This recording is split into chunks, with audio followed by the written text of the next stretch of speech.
Good morning, y'all, and welcome back to another video. Today we'll be reading Numbers 8, 9, and 10. It's been a minute. It's been a few days since I've read again because it's just been a busy weekend with just party, family coming into town.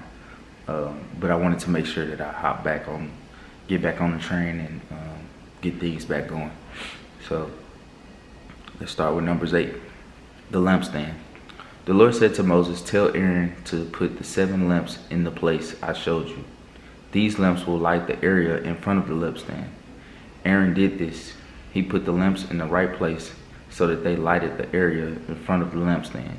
He obeyed the command that the Lord gave Moses. This is how the lampstand was made. It was made from hammered gold, all the way from the gold base at the bottom to the gold flowers at the top.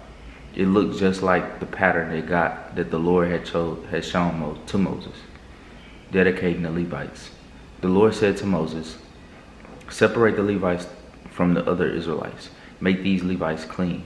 This is what you should do to make them clean. Sprinkle the special water from the sin offering on them. This water will make them clean. Then they must shave their bodies and wash their clothes. This will make their bodies clean. They must take a young bull and in the grain offering that must be offered with it. This grain offering will be flour mixed with oil. Then take another young bull for a sin offering. Bring the Levites to the area in front of the meeting tent. Then bring all the Israelites together at that place. Bring the Levites before the Lord. The Israelites will put their hands on them. Aaron will give the Levites to the Lord as an offering from the Israelites. Then the Levites will be ready to do their special work for the Lord. Tell the Levites to put their hands on the heads of the bulls. One bull will be a sin offering and the other bull will be used as a burnt offering to the Lord. These offerings will make the Levites pure. Tell the Levites to stand in front of Aaron and his sons. Then give the Levites to the Lord. They will be an offering, like an offering. This will make the Levites holy. They will be different from the other Israelites. The Levites will belong to me. So make the Levites pure and give them to the Lord as a special offering. After you do this, they can come and do their work at the meeting tent. The Israelites will give me the Levites. They will belong to me. In the past, I told every Israelite family to give me their firstborn son. But now I am taking the Levites in the place of these firstborn sons from the other families in Israel. Every firstborn male in Israel, man or animal, is mine, because I killed all the firstborn children and animals in Egypt. And I chose to take the firstborn sons to belong to me. But now I will take the Levites in their place. I will take the Levites in the place of all the firstborn sons from the other families in Israel. I will choose the Levites from among all the Israelites, and I will give them gifts to Aaron and his sons. I want them to do the work at the meeting tent. They will serve for all the Israelites. They will help make the sacrifices that make the Israelites pure. Then no great sickness or trouble will come to the Israelites when they come near the holy place." So Moses, Aaron, and the Israelites obeyed the Lord. They did with the Levites everything that the Lord had commanded Moses. The Levites washed themselves and their clothes. Then Aaron gave them to the Lord as special offerings. Aaron gave the offerings that covered their sins and made them pure. After that, the Levites came to the meeting tent to do their work. Aaron and his sons washed them. They were responsible for the work of the Levites. Aaron and his sons did what the Lord commanded Moses. Then the Lord said to Moses, "This is a special command for the Levites. Every Levite man who is 25 years or older must come and share in the work at the meeting tent. But when a man is 50 years old, he will retire from this hard work. Men who are at least 50 years old will be on duty to help their brothers, but they will not do the work themselves. This is what you must do for the Levites so they can do their duty." Numbers 9, the Passover. The Lord spoke to Moses in the desert of Sinai. This was during the first month of the second year after the Israelites came out of Egypt. He said to Moses, "Tell the Israelites to celebrate Passover at the chosen time. They must eat the Passover meal just before dark on the 14th day of this month. They must do this at the chosen time, and they must follow all the rules about Passover. So Moses told the Israelites to celebrate Passover. Then the people did this in the desert of Sinai, just before dark on the 14th day of the first month. The Israelites did everything just as the Lord commanded Moses. But some of the people could not celebrate Passover that day. They were unclean because they had touched a dead body. So they went to Moses and Aaron that day and said to Moses, "We touched a dead body and became unclean. But why must we be kept from offering our gifts to the Lord at the chosen time with the rest of the Israelites?" Moses said to them, "I will ask the Lord what he says about this." Then the Lord said to Moses, "Tell the Israelites this. It might happen sometimes that you or your descendants cannot celebrate the Lord's Passover at the right time. Someone might be unclean because they touched a dead body, or they might be away on a trip. They will still be able to celebrate Passover at another time. They must celebrate Passover just before dark on the 14th day of the second month. At that time, they must eat the lamb, the bread made without yeast, and the bitter herbs. They must not leave any of their food until the next morning, and they must not break any of the bones of the lamb. They must follow all the rules about Passover, but anyone who is able must celebrate Passover at the right time. If they are clean and they are not away on a trip, there is no excuse for them not to do it. If they don't celebrate Passover at the right time, they must be separated from their people. They are guilty and must be punished, because they did not give the Lord his gift at the right time.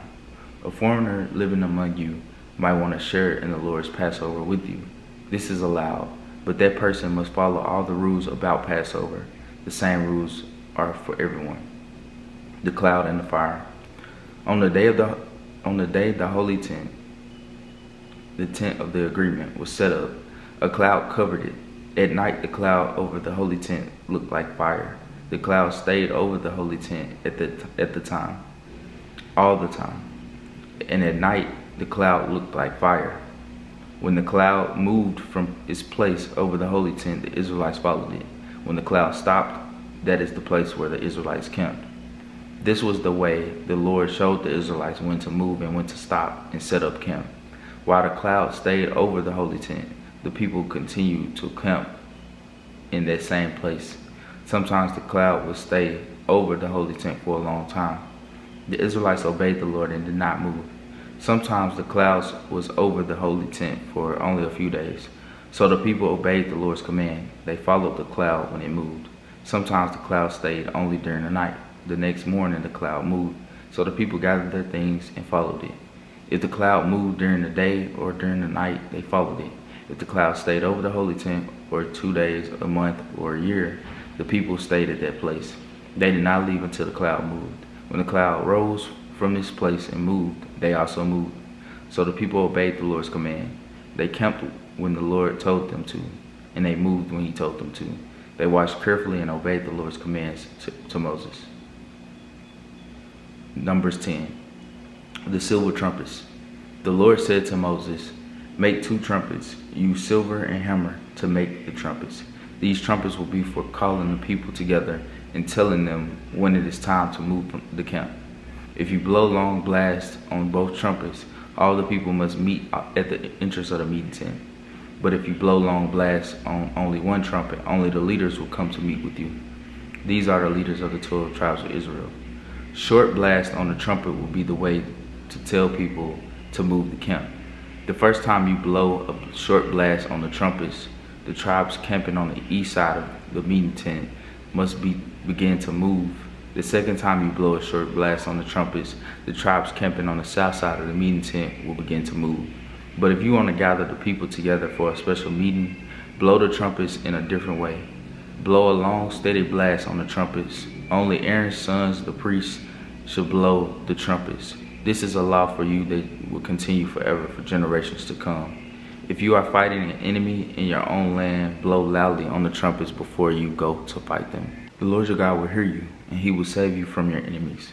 Also blow these trumpets for your special meetings, new moon celebrations, and all the happy times together. Blow the trumpets when you give your burnt offerings and fellowship offerings.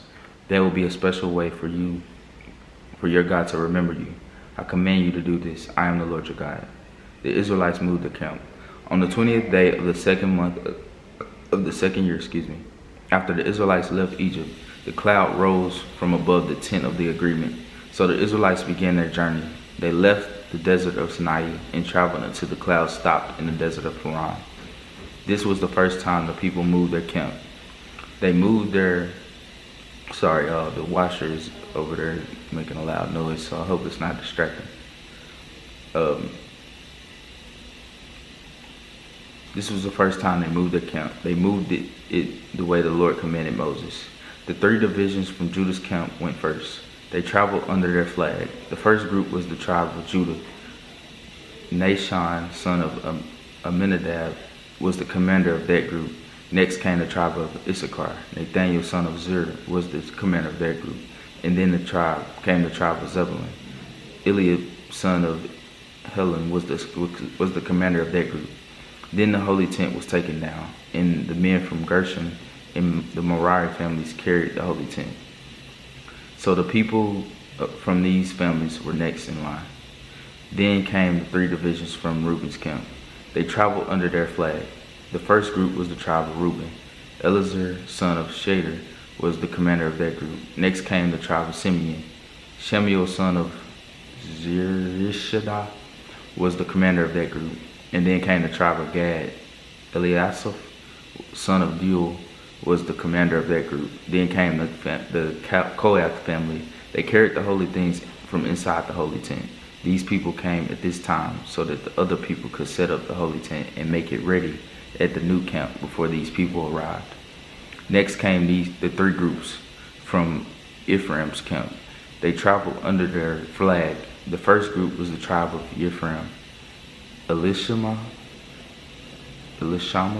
son of Amihud, was the commander of that group. Next came the tribe of Manasseh. Gamaliel, son of Pedazur, was the commander of that group. Then came the tribe of Benjamin. Abidan, son of Gideoni, was the commander of that group. The last 3 tribes in the line were the rear guard for all the other tribes. These were the groups from Dan's camp. They traveled under their flag. The first group was the tribe of Dan. Azer, son of Ammishaddai, was their commander. Next came the tribe of Asher. Pagiel, son of Akron, was the commander of that group. Then came the tribe of Naphtali. Ahira, son of Enan, was the commander of that group. That was the way the Israelites marched when they moved from place to place. Obab, was the son of Roel, the Midianite. Moses said to Obab, "We are traveling to the land that the Lord promised to give us. Come with us and we will be good to you. The Lord has promised good things to the Israelites." But Obab answered, "No, I will not go with you. I will go back to my homeland and to my own people." Then Moses said, "Please don't leave us. You know more about the desert than we do. You can be our guide. If you come with us, we will share with you all the good things the Lord gives us." So they began traveling from the mountain of the Lord. The priests took the box of the Lord's agreement and walked in front of the people. They carried the holy box for 3 days, looking for a place to camp. The Lord's cloud was over them every day, and when they left their camp every morning, the cloud was there to lead them. When the people lifted the holy box to move the camp, Moses always said, "Get up, Lord. May your enemies be scattered. May your enemies run away from you." And when the holy box was put in its place, Moses always said, "Come back, Lord," to the millions of Israelites. All right, and that is it for Numbers 8, 9, and 10. And y'all, I'm sorry for all of the different noises and everything that's happening in the background. I hope it's not too distracting. But we still pushing on. Not gonna let anything stop us. And we're just gonna continue to read. Love y'all. Hope y'all have a great day. And just continue to be blessed. Peace.